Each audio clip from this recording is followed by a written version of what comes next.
সবাই তো ঈদ মোবারক শুভেচ্ছা জানায়। আপনি কিভাবে ইউনিকভাবে ঈদ মোবারক শুভেচ্ছা জানাবেন? একদম সবার থেকে আলাদা নতুন স্টাইলে। এরকম ইউনিকভাবে ঈদ মোবারক শুভেচ্ছার পোস্টার ডিজাইন কিভাবে তৈরি করবেন, আমি আপনাদের সে প্রসেসটাই দেখাইব। তাহলে চলেন দেখিয়ে দেই। এইরকম ইউনিক ঈদ মোবারক পোস্টার ডিজাইন করার জন্য ছোট্ট একটা অ্যাপ্লিকেশন লাগবে। প্রথমে গুগল প্লে স্টোরে যাবেন। এখানে লিখবেন গো প্রম্পট। এই অ্যাপ্লিকেশনটা দেখে ডাউনলোড করবেন। আমি সময় বাঁচানোর জন্য ডাউনলোড করে রেখেছি, আপনারা ডাউনলোড করে নেবেন। তারপরে অ্যাপ্লিকেশনটি ওপেন করবেন। এখানে অনেক ক্যাটাগরির ফটো দেখতে পারবেন। নিচে হোমে ডান পাশে ২ নম্বরে দেখতে পারবেন ডেইলি। এখানে ক্লিক করুন। এখন দেখতে পারবেন অসংখ্য ঈদের পোস্টার দেখতে পারবেন।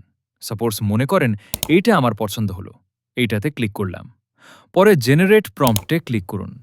ক্লিক করুন, প্রম্পট এআই তৈরি করে দিবে। পরে কপি প্রম্পটে ক্লিক করে প্রম্পটটি কপি করে নেন। তারপরে চলে যান জেমিনাই অপসে। জেমিনাই অপস আপনার ফোনে না থাকলে প্লে স্টোর থেকে ডাউনলোড করে নেবেন। পরে আপনার যে কোনো একটা জিমেল দিয়ে লগ ইন করে নেবেন। এখন ক্রিয়েট ইমেজে ক্লিক করুন। নিচের প্লাসে ক্লিক করুন। এবার গ্যালারিতে ক্লিক করুন। এবার আপনার গ্যালারি থেকে আপনার একটা ফটো অ্যাড করে দেন। আমি আমার ফটো অ্যাড করে দিচ্ছি। এখন কপি করা প্রম্পটটি পেস্ট করে দেন। এবার ডান পাশের এখানে ক্লিক করুন, একটু সময় অপেক্ষা করুন। এআই আপনার ঈদ মোবারক পোস্ট তৈরি করে দিবে। এই তো আমারটা তৈরি করে দিছে। এইভাবে আপনিও যত ইচ্ছা ঈদ মোবারক পোস্টার তৈরি করে নিতে পারবেন। ভিডিওটি ভালো লাগলে লাইক, কমেন্ট করে দিবেন। আর সাবস্ক্রাইব করে পাশে থাকেন। ধন্যবাদ।